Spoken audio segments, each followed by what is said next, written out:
wasn't yours. I'm going back, I'm going back, I'm going back, I'm going back, I'm going back to who I was before.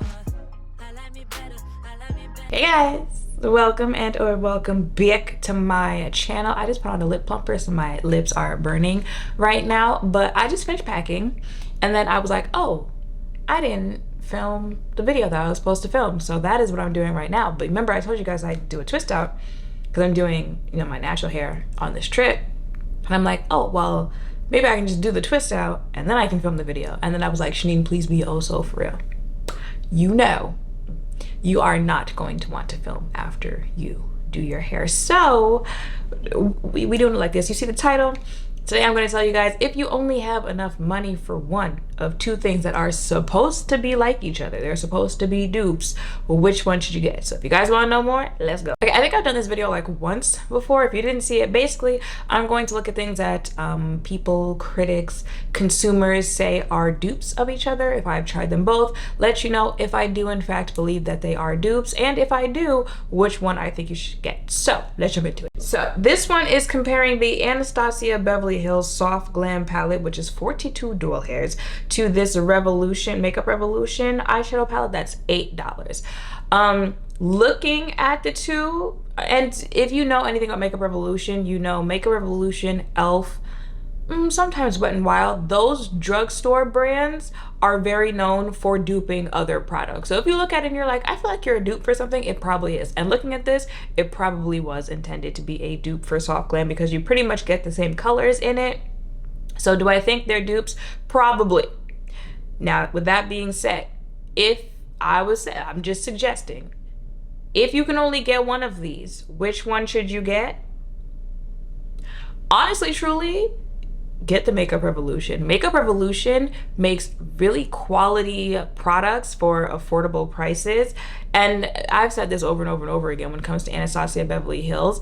Their eyeshadows, especially on deeper complexions, the problem isn't really like how it blends and stuff like that. Going back to Subculture, I know we don't talked about that palette over and over and over again for years at this point, but the problem with Subculture for me, and I'm talking about myself, I'm not discrediting what anyone else experienced with that palette, but for me it wasn't that it couldn't blend and all that stuff. It was the pigment.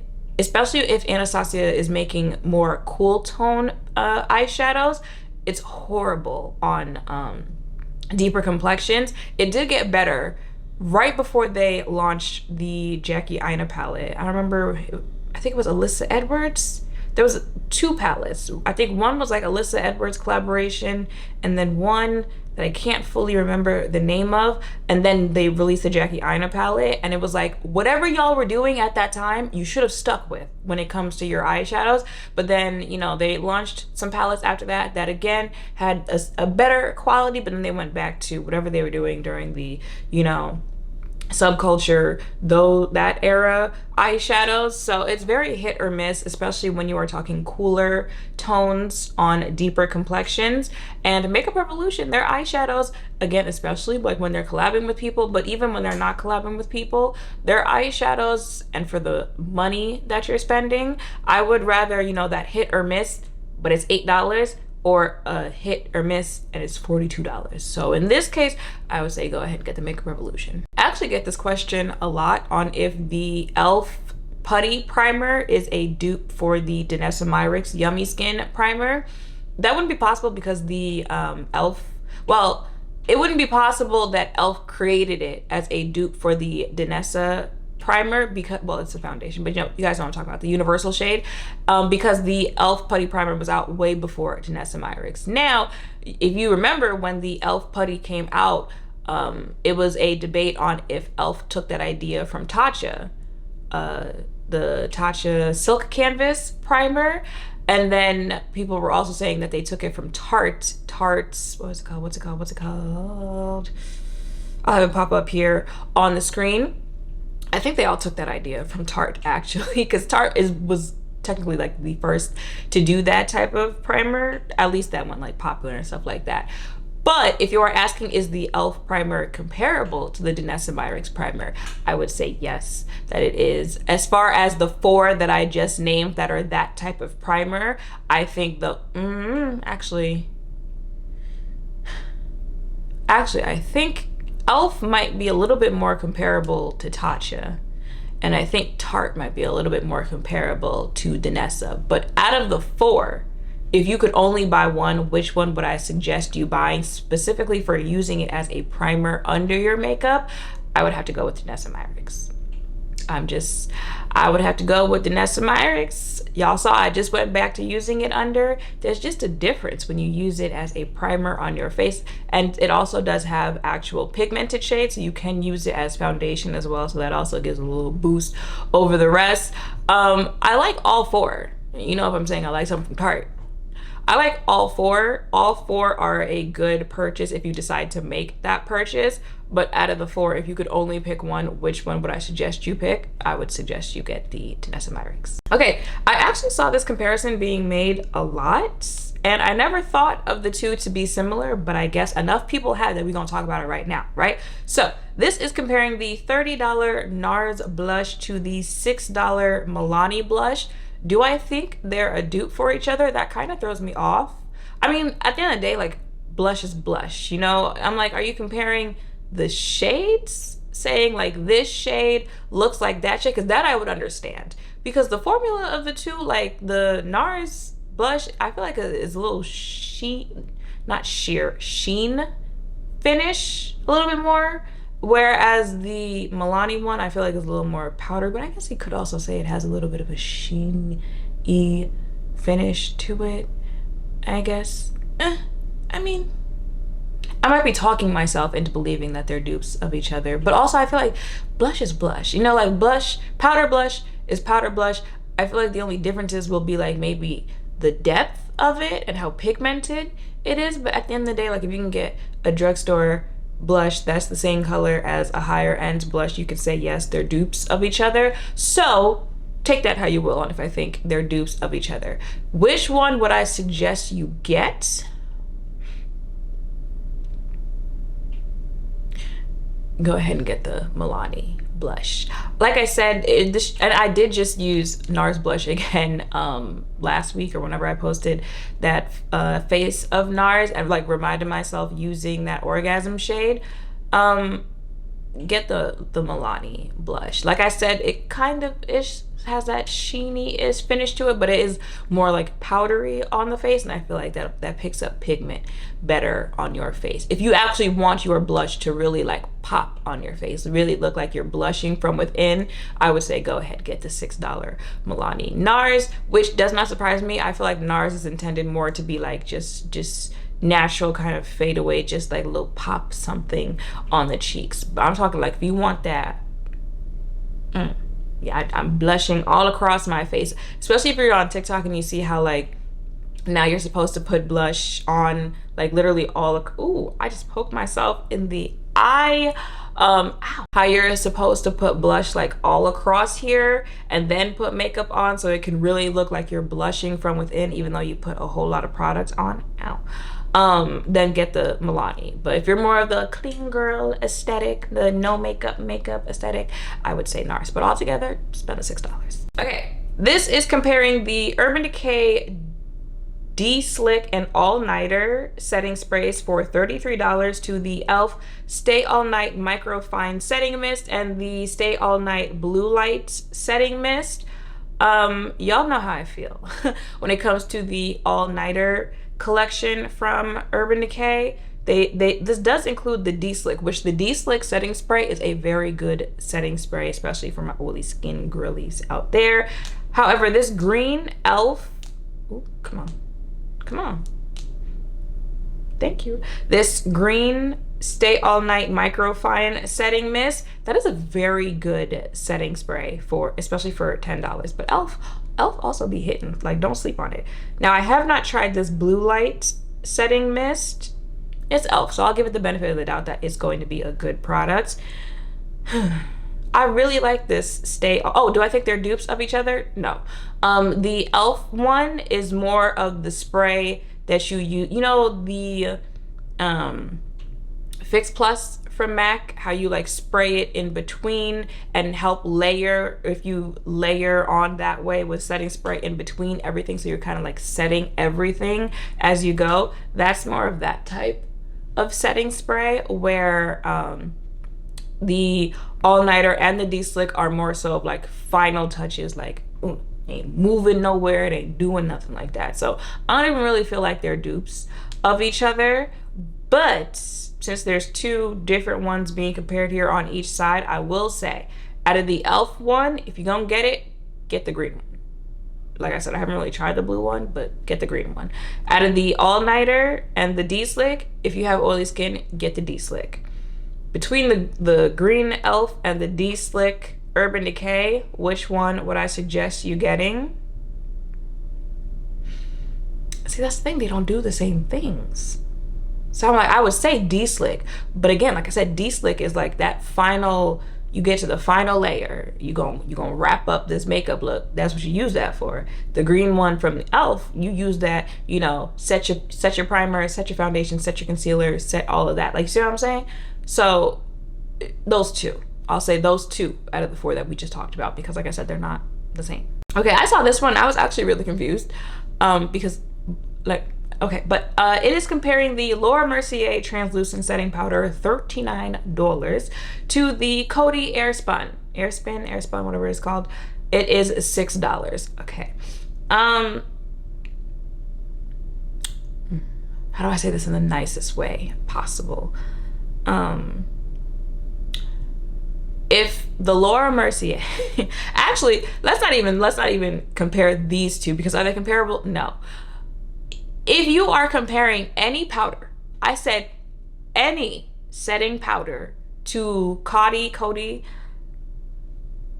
and let's say the setting powder that you're thinking, oh, should I get this over Coty, if that powder is $21 and you only have $20 and this Coty is $6, go borrow that other dollar from somebody else. Go put 4 quarters together. You only got 50 cents. Get the other 50 cents from somebody and get the other powder, okay? There is no reason that you're picking that Coty powder over any other powder out there, okay? This is pixie dust in a tube. This is chalk in a tube.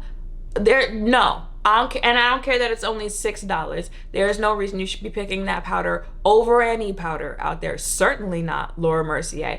Any powder out there. And you can get other drugstore setting powders better than this one. And I'm talking from any brand. e.l.f., NARS, Maybelline, literally anything, okay? Dollar Tree probably has a powder that you can get better than this one. Ain't no reason. Listen. Okay, this is comparing the Urban Decay Naked 3 palette to this LA Girl Nudes palette.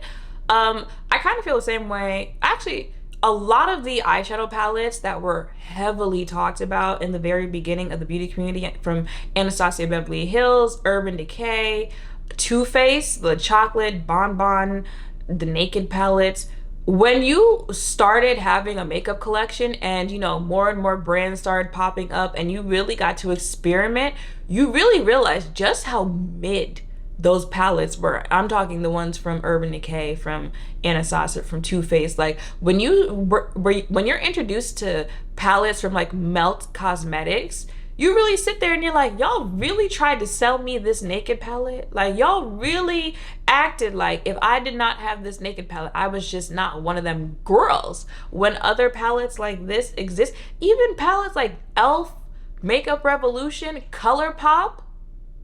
So when you really think about it, you're just like, So, you know, now when I'm here, I'm looking and I see like comparisons for Naked palettes, and I'm just like, but looking at these two products, have I tried these two products? Yes, I have. The Naked palette, and I feel like after everything I just said, y'all understand where I stand when it comes to Naked palettes, right? The only like ones I would really be like, oh, you if you're gonna try any from the Naked palette collections, which ones are Heat and Cherry. Y'all know I fully believe Born to Run was a much better palette from Urban Decay that did not get the hype it deserved. But the LA Girl, those nude palettes, everything I just said about that, like Coty whatever it's called, powder, I feel like you could apply to these LA Girl nude palettes. It was given very much so just like at the time they wanted to do a popular palette like the Naked palette, because you can clearly see that this was intended to be a dupe for that product, and just threw anything together. Just anything together. So in this instance, if you are trying to pick between these two, you like the colors in there, you're probably of a lighter hue, so it'll work better on you, then go ahead and get the Naked palette. But just know both of them can go sit down somewhere. Okay, let's do 2 more, because I actually need to go start this twist out. I feel like it's gonna take me forever, and I only have 6 minutes left. Okay. So this is comparing the Benefit Professional, which is $31, to the Maybelline Baby Skin, which is $6.99. Now, I feel like if you are an OG here, you know why I'm laughing, because I have tried both of those products several times. And they are those products where everyone hypes them up. So you're like, okay, I gotta try this because everyone's saying it's the best thing since sliced bread, right? So I gotta try this.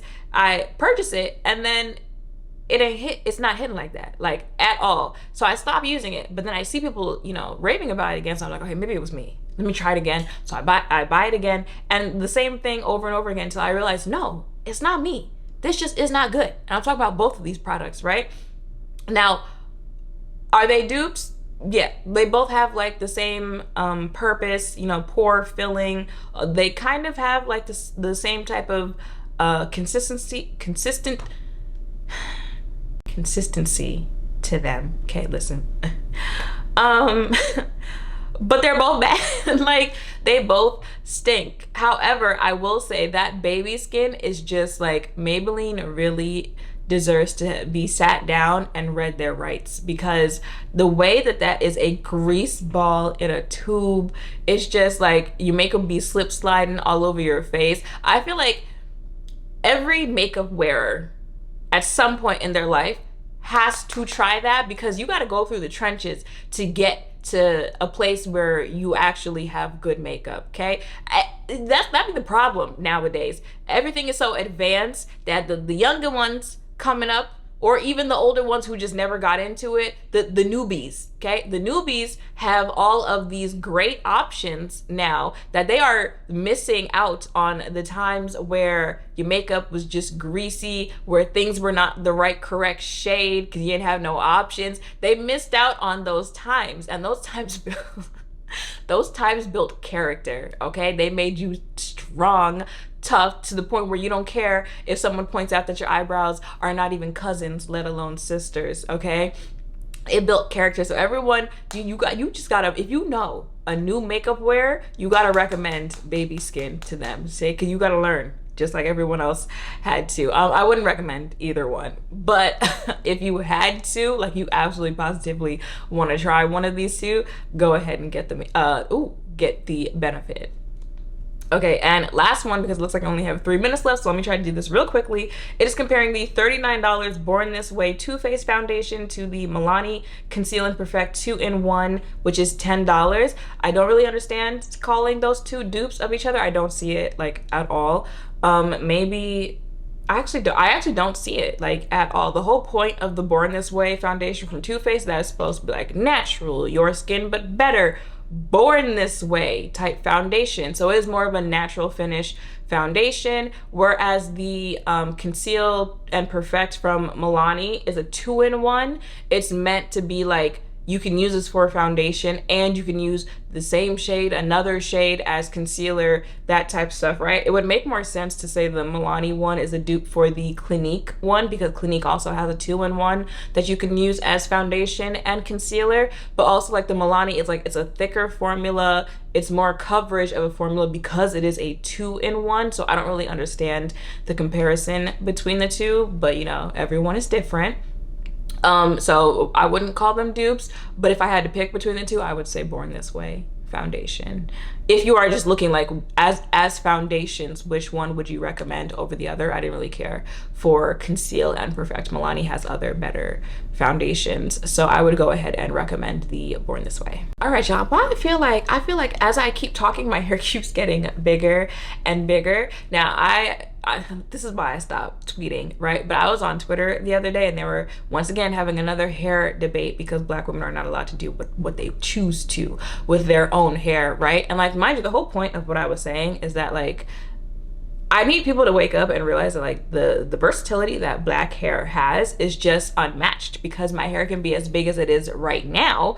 But y'all saw when I did I don't remember what video it was, but it was still my natural curls, but it was much more condensed. It can do both of that. If I want it to stand up, I mean, it's gonna have to play with it a little bit more. But you see how if I want her to stand up all that way, it can. And if I want to straighten it, I can do all of that with the same hair. But I felt like it got bigger and bigger as I was doing this video. I'm going to go do this twist out. But that is it for this video. Those are my recommendations, those are my feelings on those products. Let me know if you guys want another video like this. But yeah, y'all, make sure to thumbs up, comment, subscribe, turn notification bells down below. Thank you all for watching. I'll see you in the next one. Bye.